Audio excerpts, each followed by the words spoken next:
Por favor, coloquem o Zé Paulo aí na tela. Zé Paulo Na tela. Kupfer.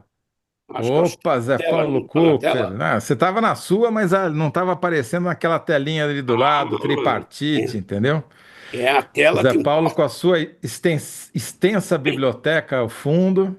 Tudo bom, Zé Isso Paulo? é um pedacinho só, mas não é painel, não. É mesmo um monte de coisa. Lá no alto, É.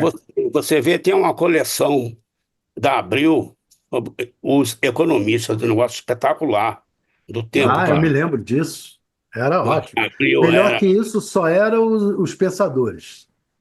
Então, as duas grandes coleções, uma coisa impressionante. Estou até aqui, recentemente eu andei revendo É ali aqui, em cima, agora que eu tô vendo, lombada vermelha e ó, preta. Ó, o Keynes aí, rapaz. aqui é Ah, o Keynes.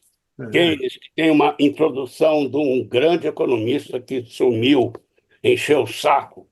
Não sei se vocês lembram, Adroaldo Moura da Silva, da Sim, U, Adroaldo.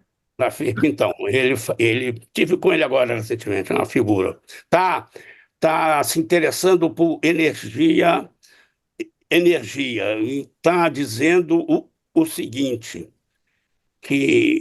bom, ele viu uns dados lá, 80% da energia ainda é fóssil.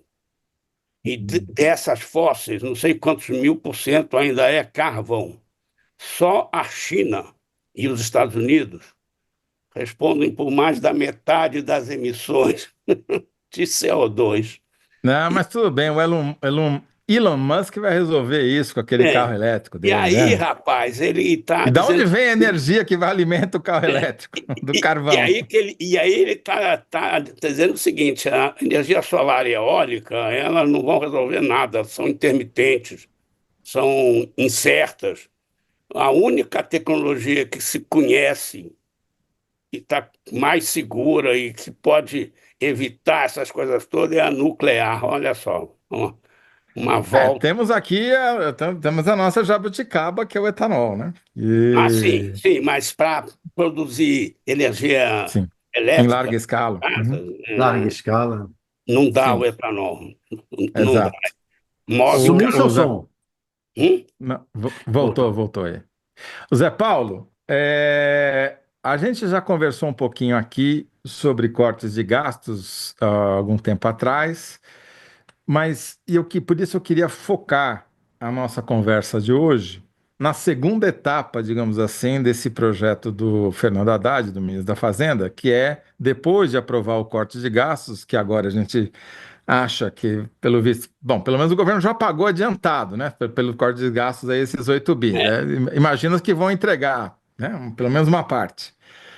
Depois disso vem o novo imposto de renda, né? Que tem dois lados. De um lado, ele aumenta a faixa de isenção, praticamente dobra para R$ 5.000. Quem ganha até R$ 5.000 não paga mais imposto de renda, que foi um jeito maroto de corrigir a tabela do imposto de renda que faz 10 anos que não é corrigida pela inflação, sem corrigir as faixas superiores, né? Só corrigiu a primeira. E isso daí vai custar, segundo o Ministério da Fazenda, 35 bilhões de reais em perda de arrecadação. E, para compensar isso, eles propuseram a criação de uma alíquota adicional de até 10%, que incidiria sobre a soma de todas as rendas das pessoas físicas, né? E aí poderiam vir a ser Acima de 50 mil taxados reais mensais, né? Acima de 50 mil reais mensais. acima de 5 mil, 50 mil, e aí é progressivo até 1.200.000 quando chega a É, 10%, né? é. E agora, a questão é que isso daí pega, segundo os dados do Ministério da Fazenda, 0,5% da população, cerca de 300 mil pessoas, 300 mil contribuintes, pessoas físicas, ao passo que a outra medida beneficiaria 10 milhões de contribuintes, que deixariam de pagar imposto, enquanto esses 300 mil pagariam a mais, né? Sendo que eles já pagam muito pouco, né? Porque distribuição de lucros e dividendos não paga imposto, etc, etc. A pergunta que eu faço para você é: essa nova medida do imposto de renda, ela ajuda ou atrapalha a diminuir a desigualdade no Brasil? Bom, eu não queria responder direto à sua pergunta, mas Pode fazer os com a prolegômenos que você gentileza, quiser. não, pela gentileza do convite, que eu sempre gosto, né? Você sabe, eu acho que quando eu converso com você, com o Thales, vou para o programa, eu entendo melhor aquilo que eu estava achando que estava entendendo. Mas eu vou responder direto. É evidente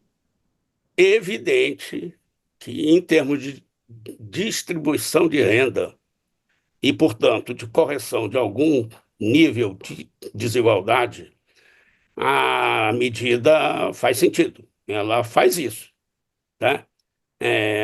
Daí para frente temos mil problemas, mil Vamos questões lá. a serem discutidas. Primeiro, não tem um pequeno sentido na crítica que a Faria Lima, quando eu falo Faria Lima, é para facilitar, é em mercado financeiro, Todo é mundo entende. os economistas que fazem oposição ao governo Lula. E a gente pode falar cada vez mais claro que fazem oposição ao governo Lula, até porque hoje mesmo, por coincidência, mais uma pesquisa mostrando 90%, foram só 105 pessoas ouvidas, mas 90% desses caras desaprovam o governo Lula. Então, os caras são Uhum. oposição ao Lula, ok? Então, ele tem que entender desse jeito, sem Uhum. prurido, sem achar que são técnicos, com questões. Posso te fazer um parênteses? Sim, Eu falei agora com o Randolph sobre essa pesquisa. Ele disse o seguinte: olha, deu 90 e tantos por cento desaprovando. Essa pesquisa aí está lá dito. Perguntaram, você votaria em quem? 90% deles dizem que votariam em Bolsonaro. é. Ou no Marçal, que é até, sei lá, o que é pior. Mas, enfim, Hoje voltando. tem uma economista que nem Essa brasileira é, crítica que houve uma dizendo mistura volta de Jair. coisas, porque você estava falando de um pacote de cortes ou de redução do ritmo dos gastos e de repente você enfia uma isenção gigante, uma coisa populista, porque vai beneficiar o cidadão que ganha um pouquinho mais de 3 salários mínimos e um pouquinho mais para quem vai na frente. Então, eu não consigo entender, porque são dois projetos que vão correr separados. O do imposto de renda é só o ano que vem mesmo, e tem que ser no ano que vem, porque se passar disso, o Lula não cumpre a famosa promessa de campanha dele, porque só vai valer em 2026, não achei por que isso nublou o pacote, criou desconfiança, papo furado. Bom, dito isto, eu sinceramente acho que era muito melhor, uma proposta de reforma tributária da renda estruturada. Porque é isso que foi proposto, não sei se consideraram que isso passaria melhor, enfim. Isso é uma gambiarra, cheio de problemas. Primeiro, não se sabe bem, porque uma reforma do imposto de renda seria como? Seria assim, isentava até X, R$ 5.000 mensais, 3 salários mínimos. Ok, classe média baixa, classe média média no Brasil, é, é parte dos 10% mais ricos desse país, que ganham um pouquinho mais de R$ 5.000, estão entre os 10% mais ricos, tal a desigualdade vigente no Brasil. Bom, para fazer isso direito, você tinha que escalonar. Eu não me lembro bem qual é o nome que tem no jargão tributário, mas todas as rendas acima, que ganham acima de R$ 5.000 seriam beneficiadas até R$ 5.000, que nem é com a conta de luz. Você paga X e uma parte disso é uma cota social, depois é um outro nível que taxa mais caro, e finalmente, se você é uma pessoa rica, gasta muita energia, você paga uma alíquota maior. Então, isso não foi feito porque se tentou reduzir, né, o tamanho dessa isenção. Se fosse feito direito, todo mundo dentro do sistema, se fosse feita uma mudança de uma nova escala de alíquotas, porque nossa escala ela é meio estranha, ela vai até 27,5%, e o cara que ganha hoje R$ 4.600 está na alíquota de 27,5%, assim como o cara que ganha 460 mil, 4.600.000 mil reais estão na mesma alíquota. Em todos os países mais menos, menos doido como o nosso, as alíquotas vão até, às vezes, 45%, 50%, né? Vão escalando, quem ganha mais contribui mais. Então, isso faltou.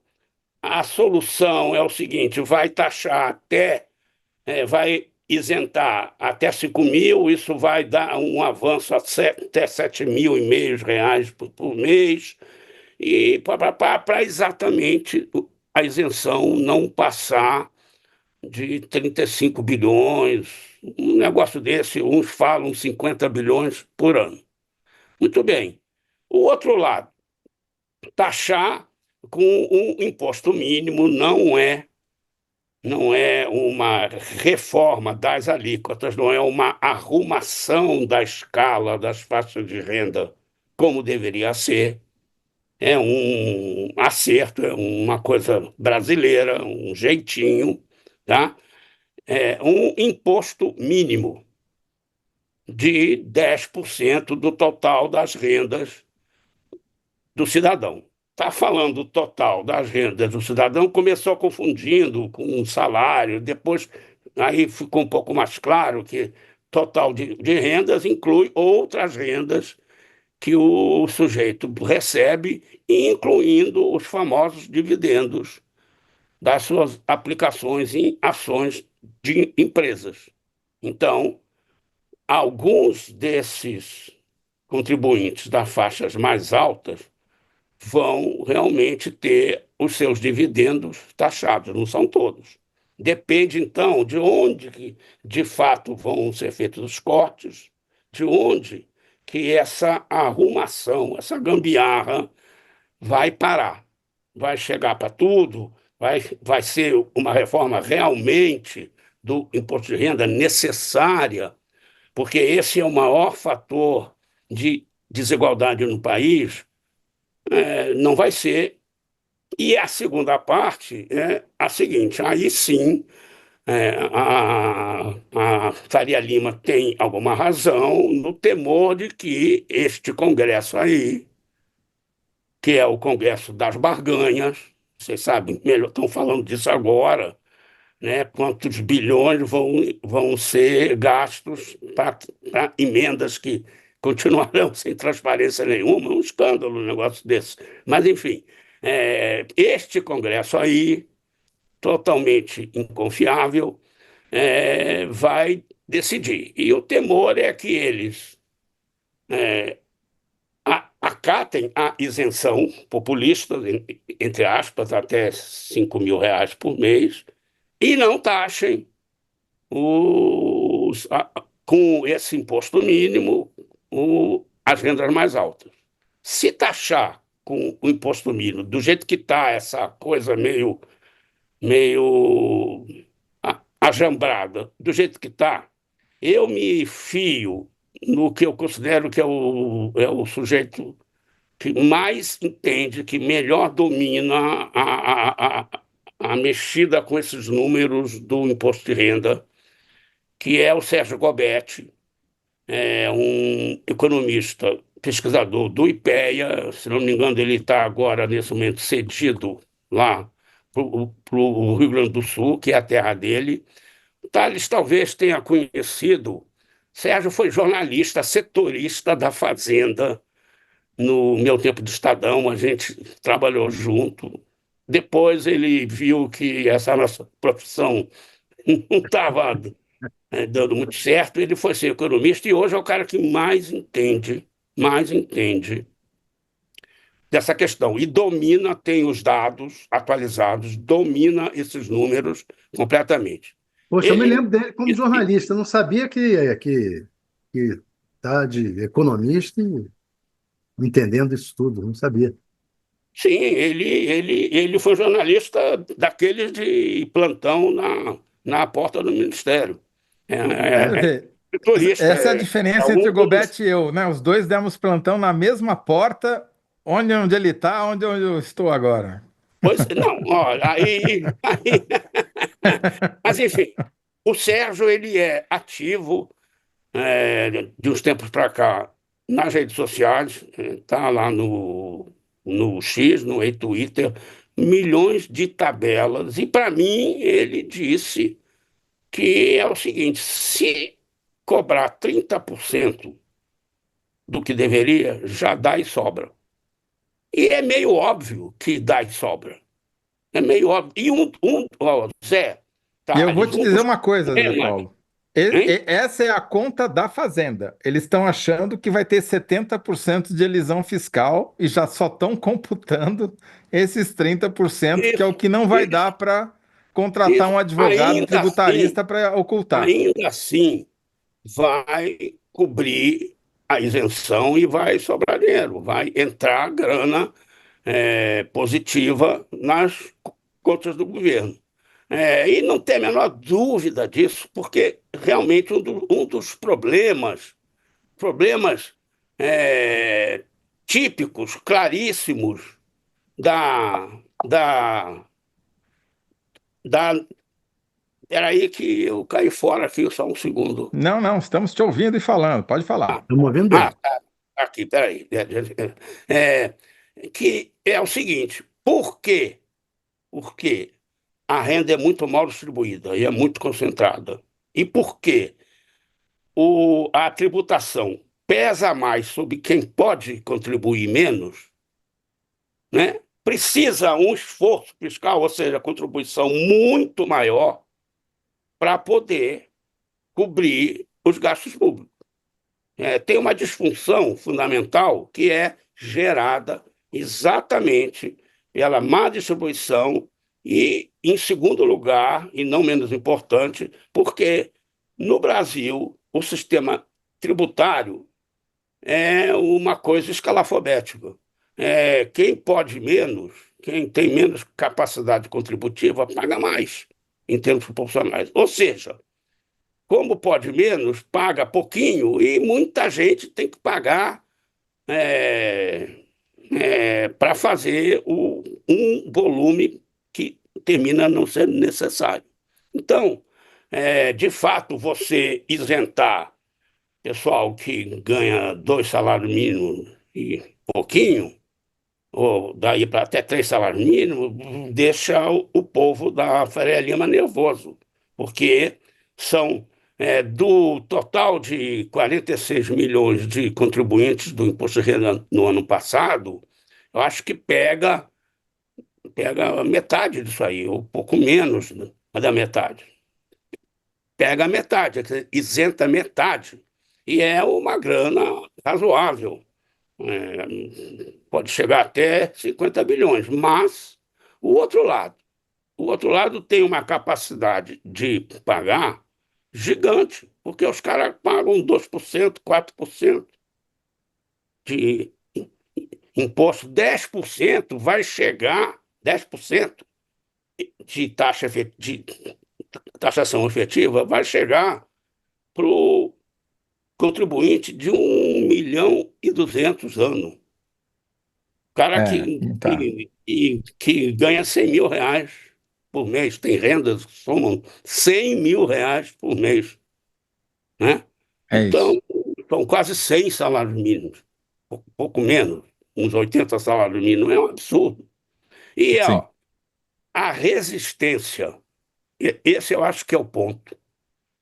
Eu estou pensando até em escrever sobre isso. A resistência a esse projeto tá? É o capítulo mais recente da longa história de resistências brasileiras a distribuir renda. Eu já estou pensando no lead desse meu texto, é o seguinte: o Brasil é um dos campeões mundiais de desigualdades sociais, não por acaso. E esse negócio que a gente está vivendo agora, essa discussão meio estranha, ideológica, cheia de populismo para cá e para lá, não sei o quê, é, sobre essa taxação meio torta no imposto de renda, é o último capítulo, é a prova viva. Só que eu vou roubar seu título, viu? Né? A gente já está. Vou ter que fechar o programa, infelizmente, nosso Além horário de está mais, dando. como sempre, né? Vocês chamam carioca para falar, é isso que dá. Mas, enfim, Não, é que agora tem break, Zé Paulo. Então a gente perdeu alguns minutinhos para propaganda que eu não vou reclamar, porque é o que mantém, né? não, a- pode perder mais. É o que Temos paga que os ser mais, nossos salários. temos que ser E, mais então, assim, a rígidos ainda. síntese que eu ia sugerir para você é: resistência a mudar IR é novo capítulo da luta contra a redistribuição de renda, né? Exatamente. É Perfeito. novo capítulo da desigualdade, das Melhor, da desigualdades desigualdade de históricas renda no brasileiras. Brasil. Né? Perfeito, é isso. É exatamente essa a síntese melhor impossível. Zé Paulo Kupfer, muitíssimo obrigado, porque você jogou luz aqui na nossa questão Né? e ajudou a gente a entender melhor esse negócio. Mas a gente vai continuar falando sobre isso no ano que vem, com certeza, né? Porque esse é um novo capítulo, mas ele não termina nem esse ano, só no ano Não, que e vem. esse então vai muito longe, porque vão, se já, Uhum. e já é, balançaram com a outra reforma da tributária do consumo, imagina nesse negócio de renda. É verdade, é Diante isso aí. dessa histórica resistência a distribuir renda que tem no Brasil. Imagina o que vai Zé acontecer. Paulo, muito obrigado, viu? Um abração para você. Outro abraço, você, Thales, todo mundo que estava Um ligado. abração. Até Continuamos, mais. estamos aqui. Tchau, Vamos tchau. lá.